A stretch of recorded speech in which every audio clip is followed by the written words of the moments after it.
Hello. आता सण चालू झालेला आहे त्याच्यामुळे आता रांगोळीचा जो डबा आहे तो धुतलेला आहे आणि वाढलेला आहे.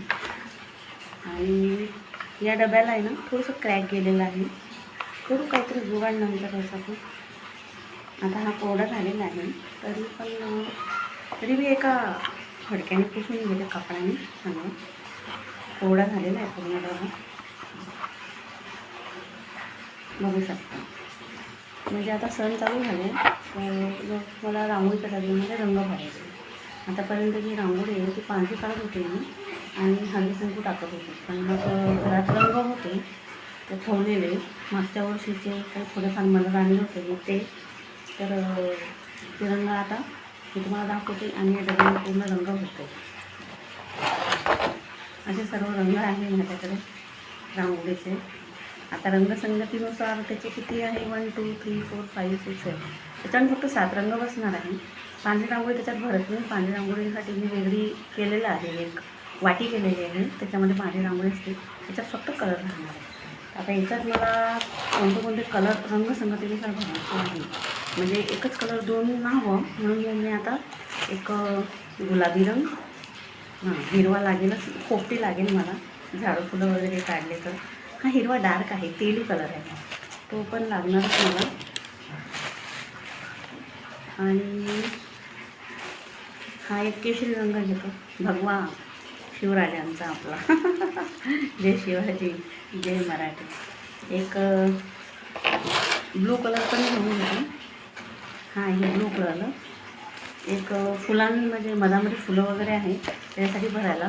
गुलाबी कलर नाही माझ्याकडे, पिवळा आहे, पिवळा भरून घेते. 1 2 3 4 याच्यातला एक कलर कमी करावा लागेल.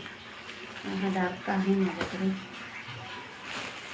केशरीचे प्रकार 3 झालेले आहे माझ्याकडे, हे बघू शकता 3 प्रकार झालेले आहे. तर त्याच्यामध्ये जो डार्क कलर आहे तो निवडला मी. आता माझ्याकडे 7 कलर झालेले आहे पूर्ण. आता मी हे 7 कलर भरणार आहे. तर मी हे जे आणलेलं आहे त्याच्यात ठेवून देतो आधी. एक थाल घेतली मी, त्याच्यामध्ये ठेवून देते हे रंग आणि मी माझे रंग भरण्यास सुरुवात करते.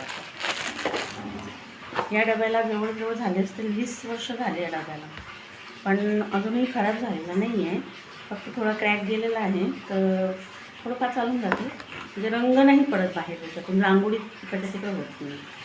तर मी फर्स्ट रंग आता मधामध्ये आहे ना असं डार्क रंग घेते, कारण की आजूबाजूचा रंग घेताना मधामध्ये कधी डार्क रंग असला, थोडी रांगोळी पडली की दुसरी त्याला मॅच होऊन जाईल. तर म्हणून मी हा रंग निवडते.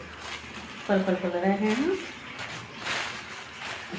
हा एक पर्पल कलर हा घेते. पर्पल कलर, ब्लू कलर हे माझ्या आवडीचे कलर आहेत. बघा जास्त नाही भरत, थोडे करते मी अर्ध्यामध्ये. हां आता घेतलेला हा ब्लू कलर हा भरते.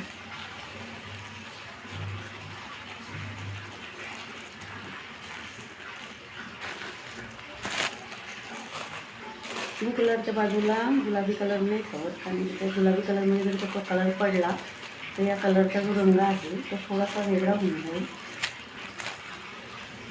भगवा कलर,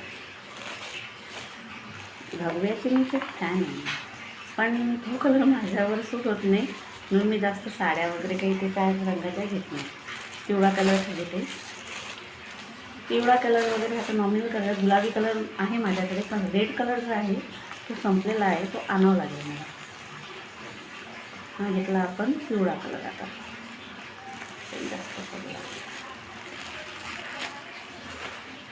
हा आहे पोपटी कलर, फुलं झाडांसाठी लागतो. तर हा कलर मी ब्लू डोरने टाकते, तिथे टाकते. म्हणजे कसं रंग भरताना ना काय होते, सकाळी धांदूल उडते. रंग भरताना काय होते, हे घेतलं ते घेतलं की असं कलर होऊन जातं, थोडाफार मिक्स होतेच. आणि हा हिरवा कलर. फक्त माझ्याकडे रेड कलर नाही आहे, तो आणावा लागेल मला. आता मार्केटमध्ये गेले तो घेऊन. पण सध्या तर माझ्याकडे स्टॉक आहे या कलरचा. माझं आता दिवाळी पर आपलं थोडंफार भागून जाईल.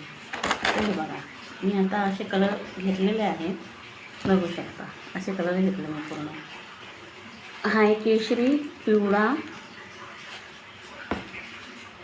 हा आहे केशरी, पिवळा, निळा, डार्क तेल हिरवा, गुलाबी, हिरवा आणि हा आहे पर्पल कलर. हे असे माझ्या आवडीचे कलर आहे.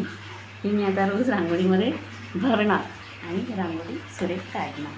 रांगोळी पण एवढे काही जमत नाही मला, कारण माझ्या पायामध्ये गॅप आहे, खाली मला बसता येत नाही. तर मी असं थोडंसं उभ्यानेच काढते, म्हणून जेमतेम जेवढं येईल तेवढं काढून मोकळी होऊन जाते. तर हे असं माझं स्टॉक आहे रांगोळीचं. Okay, bye.